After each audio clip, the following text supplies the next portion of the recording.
It has been a long road for the Robert Morris men's hockey team across the past calendar year. From seeing their second round matchup in last year's postseason canceled to becoming one of the most electric teams in the Atlantic Hockey Association this year. During the season, the Colonials jumped out to their best start in program history while tying their highest national ranking in program history as well. There have been a lot of factors that have impacted the Colonials this season, but it has not stopped them from being a team to beat in Atlantic hockey. After defeating Holy Cross in 3 games to start the AHA tournament a year ago, the Colonials were primed for a second-round matchup that would be eventually canceled due to COVID-19. The men's hockey team has used the 2020 shortened campaign as motivation coming into this season. Going into the quarterfinals, we had a big 3-game series at home that we won in Game 3. I think we were all excited to get to Sacred Heart and just play there, and then we ended up finding out that the season's canceled, so it was a lot of unfinished business going into the summer, so I think that motivated guys. Over the course of the season, just like any other program in the NCAA, the Colonials have been affected by the ongoing global pandemic. It's been a challenge. It's been a challenge on our players, to be able to have to be ready to play and then potentially lose an opponent. It's been a challenging stretch when you don't know when you're going to play.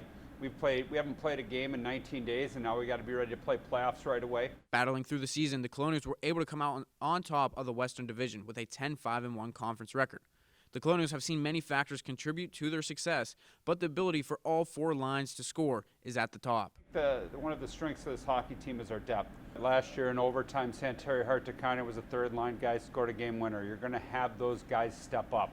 And Nick Lalonde's done a little bit of everything. He's asked to play on a checking line. He's asked to play on a scoring line. And he's kind of been a utility infielder. You're going to have guys like that step up in key situations. And that's where you're going to see Aiden Spellacy really shine and with his work ethic. And a guy like Roman Kramer. So these are all quality pieces to the big puzzle that we have and the reason we've had success. With the depth scoring fueling the success, the Colonials finished the season scoring 3.7 goals per game, up from a meager 2.7 goals per game last year.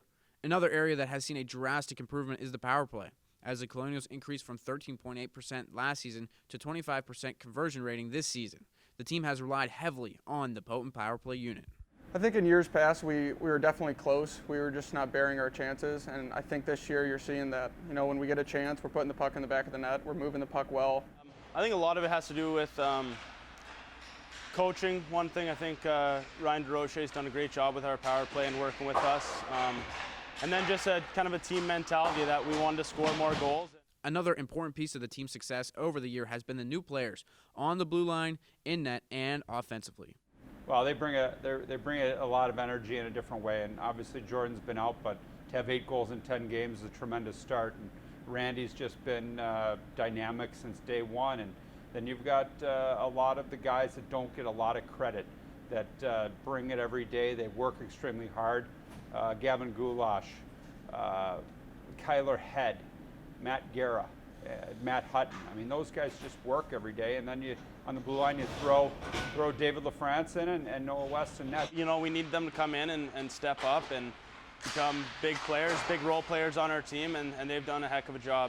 With everything clicking on the offensive end, the Colonials have also been solid defensively as they are backstopped by freshman netminder Noah West and senior Dylan Lubesmeyer. Can't forget about Westy. He's been really solid back there, and Lubes as well. Whenever he's in, we're really confident behind him, and that's what you need out of your goalie, is to be confident.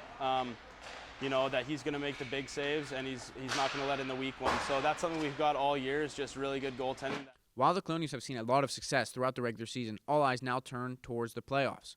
After dropping their final 2 games against RIT and then seeing their season finale game get canceled, the team has had a few weeks to gear up for the postseason.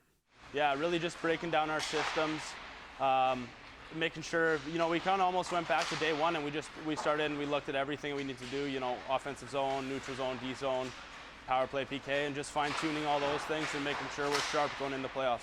As the Colonials prepare for the playoffs, the team wants to add to their already strong regular season by making an appearance in the Atlantic Hockey Championship. To be able to win a playoff championship, you have to get to the Final Four, so we have to make sure that we're prepared this weekend and take this weekend one game at a time, but everybody's goal right now in the playoffs is to win a championship. The Robert Morris men's hockey team has fought off adversity throughout the year, and it has led up to this weekend. The Colonials take on the Niagara Purple Eagles in a best-of-3-game series, with Game 1 slated for Friday at 7:05 p.m. at Clearview Arena. For Colonial Sports Center, I'm Nathan Breisinger.